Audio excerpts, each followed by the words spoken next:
உடைந்து போன ஒரு குடிசை வீடு. அதற்குள் ஒரு ஏழை குடும்பம் தங்கிக் கொண்டிருந்தது. காற்று வீசினாலே மழை பெய்தாலே நேரம் வரிசையாக கசியும்.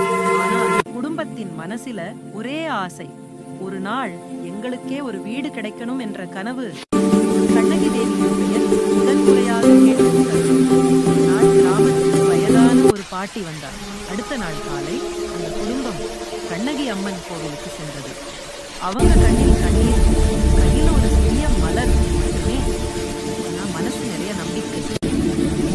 அவர்கள் சொன்னார்கள், அம்மா கண்ணகி, நாங்கள் ஏழைகள், நாங்களுக்கே ஒரு வீட்டின் கதவு திறக்கணும், நாங்க கும்பிடுறோம் அம்மா, எங்கள் கனவு நனவாக்கணும். அதிசய இரவு, கண்ணகி தேவி தரிசனம். அன்று இரவு அனைவரும் உண்மையான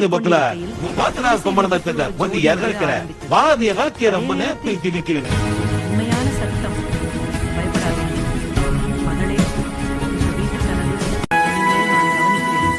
நான் கண்ணகி, உங்கள் வாழ்வில் நீதியும் நலனும் நிறைக்க வந்திருக்கிறேன். அழகான ஆபரணங்களோடு தீபஜோதி போல ஒளிந்த விருட்சங்களைப் போல கண்ணகி தேவி தோன்றினாள். அடுத்த நாள் ஏற்பட்ட அதிசய மாற்றம்.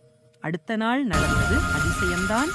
மாத காலமா கிடைக்காத பண உதவி அதே நாளே அங்குக்கே வந்தது. நீண்ட நாளாக இருந்த நிலம், சம்பந்தப்பட்ட காகிதங்கள் எல்லாம் 48 மணி நேரத்தில் தீர்ந்தது. நிலம் வாங்க போனதில் யாரோ வந்து உதவி பண்ணினார்கள். குடிசை வீட்டின் பக்கத்திலேயே வீட்டு கட்ட நல்ல நேரம் வந்திருக்கு என்று மக்கள் சொல்ல ஆரம்பித்தார்கள். வீடு கட்டும் முதல் கல் கண்ணகி தேவி அருள். பின்னர் சில நாட்களில் வீட்டு ஃபவுண்டேஷன் போட்டாங்க. குளம் போல் தோண்டப்பட்ட மண்ணிலும் கண்ணகி தேவியின் திருவுருவம் தோன்றியது என்று அகத்தில் எல்லாரும் பேச ஆரம்பிச்சாங்க. வீடு நாள் நாளாக உயர்ந்தது. சிமெண்ட், மரம், இரும்பு எதுவும் தடையின்றி வர ஆரம்பிச்சது. ஒரே ஒன்று, கண்ணகி தேவியே நிஜம் நிஜம்